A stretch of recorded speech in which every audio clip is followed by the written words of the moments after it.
नमस्कार, मैं Rakesh Kumar GSN GK world में आपका स्वागत है।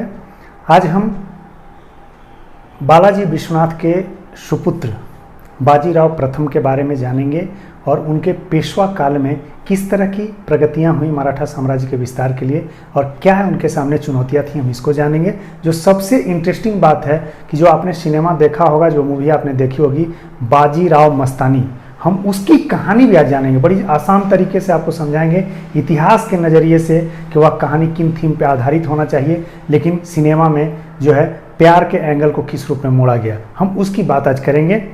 तो आइए चलते हैं। और मैं जो पढ़ा रहा हूँ, जिस स्तर पे मैं ब्रीफ कर रहा हूँ, अगर आप ढंग से देखेंगे, सिलसिलेवार देखेंगे, बिल्कुल डायग्रामेटिक तरीका है, और आप अगर सिलसिलेवार ढंग से 2 से 3 बार देखेंगे तो आपके दिमाग में चीज़ें स्पष्ट रूप से बैठ जाएंगी और एकदम फ्लो चार्ट की तरह आपके दिमाग में चलेंगी। आप इसको समझिएगा तो बिल्कुल हिस्ट्री आसान हो जाएगा। मैं वही कोशिश कर रहा हूँ, मैं आता हूँ। अब चलिए टॉपिक पे चलते हैं। आपने देखा कि शाहू जी 1707 में मुक्त किए गए थे। 1707 में औरंगजेब की मृत्यु हुई थी और उसी साल जो है शाहू जी को मुक्त किया गया था और 1749 तक वो मराठा शासक रहे। उन्हीं के काल में बालाजी विश्वनाथ जो है 1713 ईस्वी में पेशवा बने थे और 1720 ईस्वी में इनकी मृत्यु हुई थी। और यही जो बालाजी विश्वनाथ थे, इन्हीं के समय से जो पेशवा का पद था वह वंशानुगत हो गया था।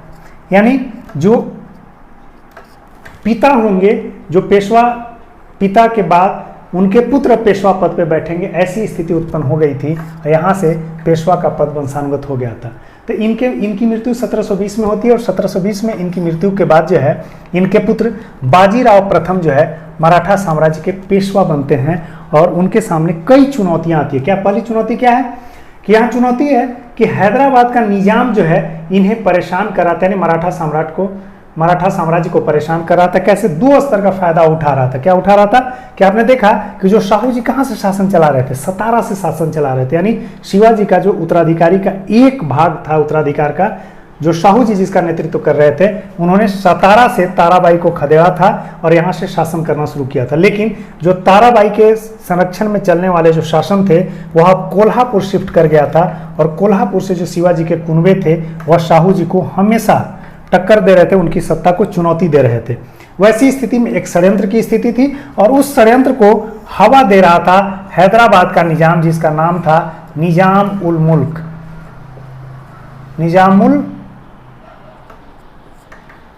मुल्क। और यही हवा दे रहा था, यानी दोनों कुनबे को, कोल्हापुर वाला जो कुनबा था, जो शिवाजी का ही कुनबा था, यानी उसको भी हवा दे रहा था कि आप शाहू जी के सत्ता को चुनौती दीजिए। और इस तरह से मराठा साम्राज्य को लड़ा करके कमजोर करने की स्थिति में था। लेकिन इस चुनौती को बाजीराव ने स्वीकार किया और उस चुनौती को उन्होंने बखूबी देखा। इसके बाद उन्होंने जो है 1728 ईस्वी में हैदराबाद के निजाम पर अटैक कर दिया, आक्रमण कर दिया।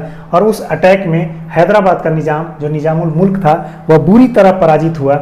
और इस पराजय के बाद एक संधि हुई जिसे मुंगी शिवागांव की संधि के नाम से जानते हैं। मुंगी शिवागांव,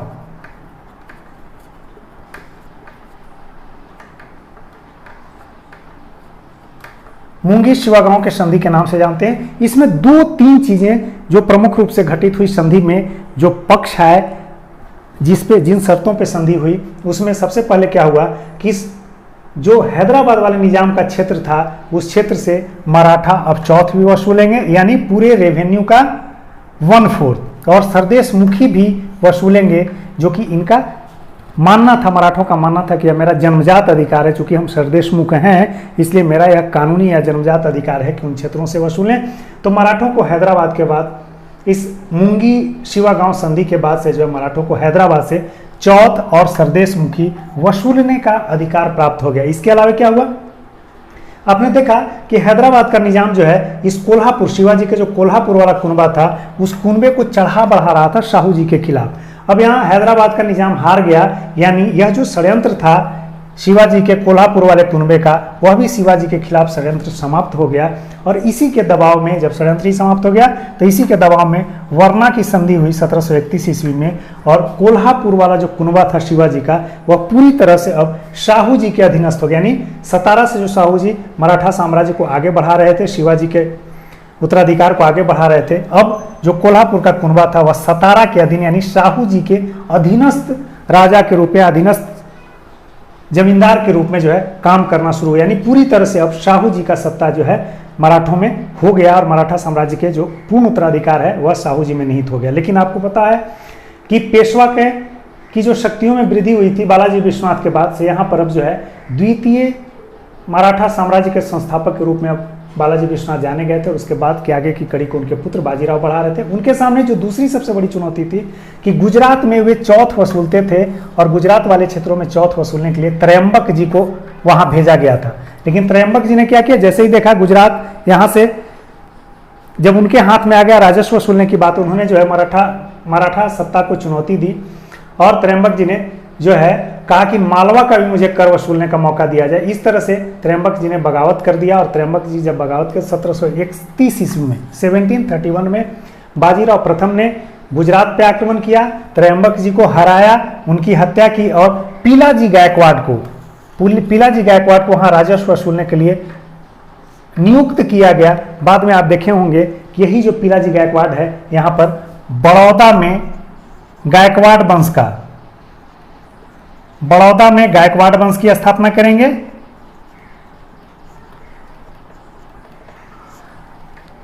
मुगलों द्वारा पेश की जा रही थी और बाजीराव प्रथम ने इसे बहुत ही शानदार ढंग से टैकल किया और राजा जय सिंह वगैरह के नेतृत्व वाली सेना को उन्होंने वहां से हराया और 1728 में अटैक किया और अटैक करने के बाद जो 1735 तक की स्थिति आते आते मुगलों को मालवा से उखाड़ दिया और वहां पर जो है राजस्व वसूलने की जिम्मेवारी जो है चौथ और सरदेशमुखी वसूलने की जिम्मेवारी राणोजी सिंधिया को दिया। किसको दिया?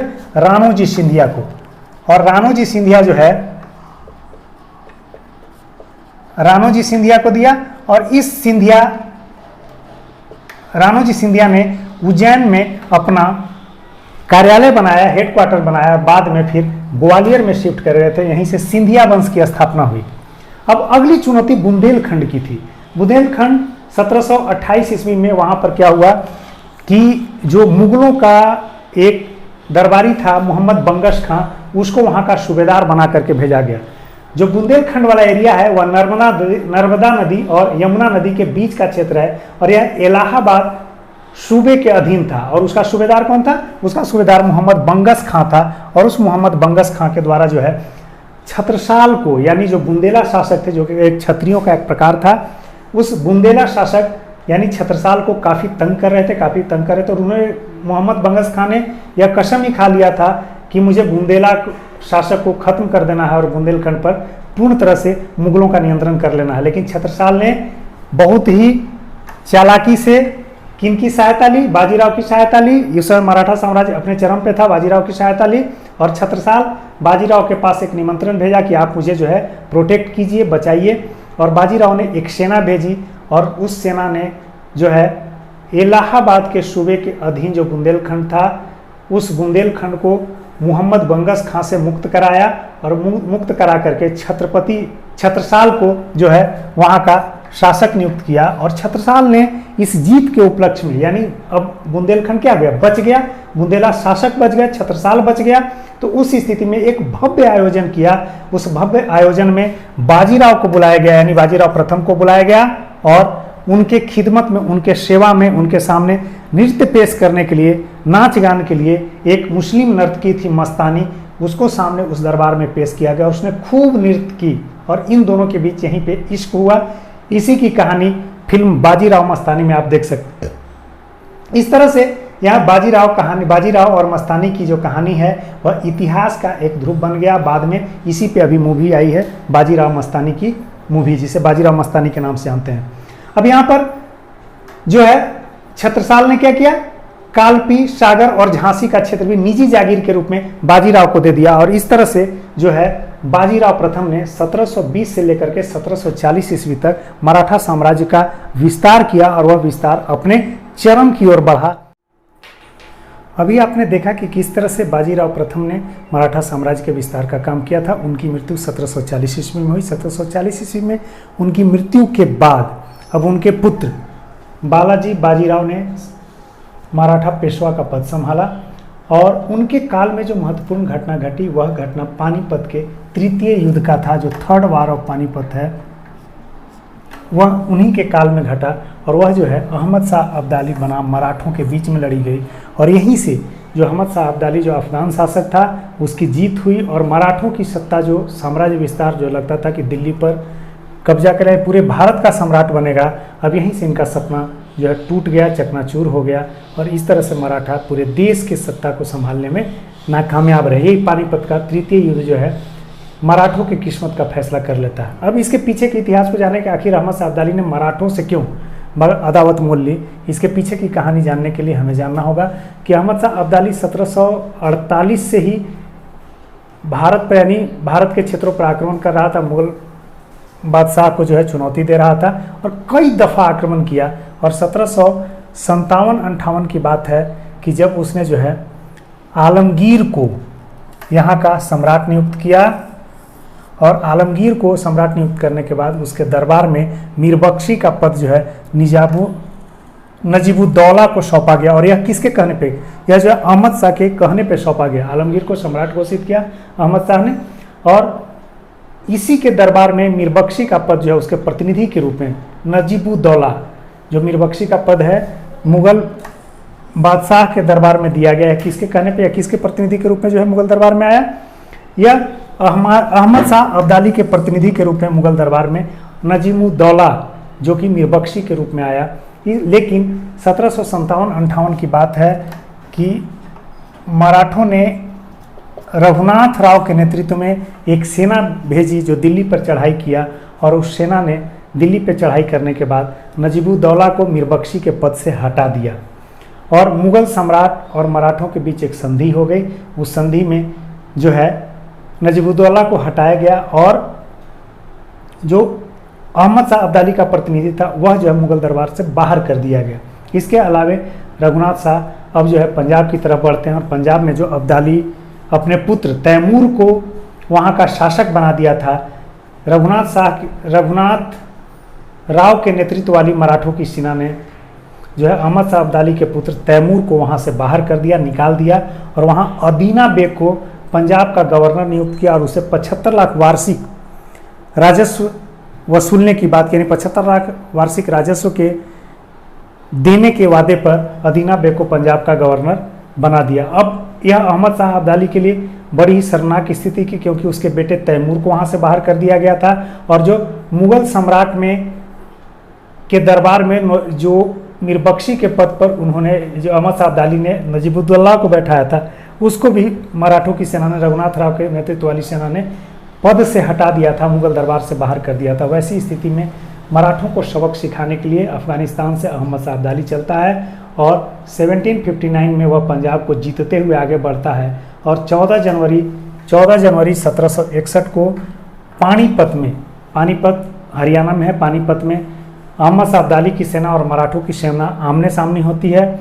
उसमें जो मराठों के सेना का जो तोपखाने का नेतृत्व कर इब्राहिम गार्दी होते हैं, जो कि हैदराबाद दरबार से जो है तोप का प्रशिक्षण, अस्त्र शस्त्र का प्रशिक्षण प्राप्त किया था। लेकिन इस तोपखाने, जो मराठे के तोपखाने थे जो कि इब्राहिम गार्दी के नेतृत्व वाले थे, वह इसके सामने अहमद शाह अब्दाली के तोप के सामने काम नहीं कर सके, क्योंकि अहमद शाह अब्दाली ने ऊँटों पर तोप बांध करके लाया था और उसके सामने जो है घूम घूम कर चारों तरफ से जो है घूम घूम कर वह आक्रमण करता था और उसके सामने अहमद शाह अब्दाली के सामने मराठों की सेना की पराजय हुई और उसमें जो बालाजी बाजीराव के पुत्र थे विश्वास राव वो मारे गए। सदाशिव राव भाऊ जो उनके चचेरे भाई थे, किसके बालाजी बाजीराव के चचेरे भाई थे सदाशिव राव भाऊ, जो कि हमेशा सलाहकार के रूप में बालाजी बाजीराव के साथ जुड़े हुए थे, वह मारे गए। इस तरह से जो है 28,000 मराठा सिपाही भी शहीद हो गए और मराठों की एक जबरदस्त हार हुई।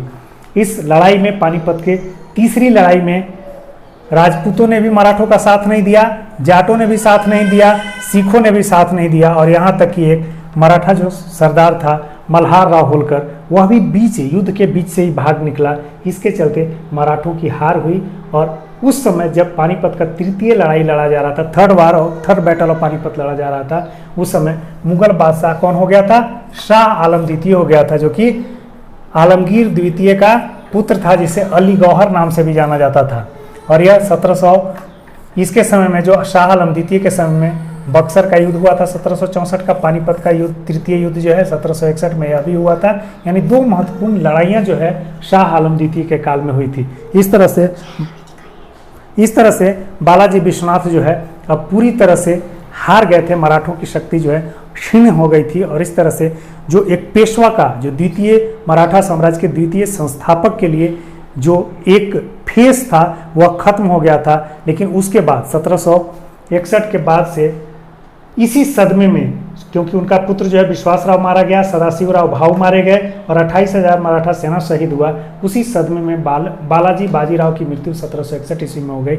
उसके बाद माधवराव जो है वहाँ पेशवा के रूप में आया और उन्होंने ही 1772 ईस्वी में शाह आलम द्वितीय के, जो कि इलाहाबाद में अंग्रेजों के संरक्षण में था 1765 से लेकर 1772 तक, 1772 ईस्वी में माधवराव ने शाह आलम द्वितीय को जो है दिल्ली लाने का काम किया। और इस तरह से मराठा जो एक शक्ति के रूप में उभरा था और पूरी तरह से लगता था कि भारत की सत्ता, यानी पूरे हिंदुस्तान की सत्ता उसके हाथों में आ जाएगी, वह पानीपत के तीसरे युद्ध के बाद पूरे और मराठों की शक्ति छिन्न भिन्न हो गई।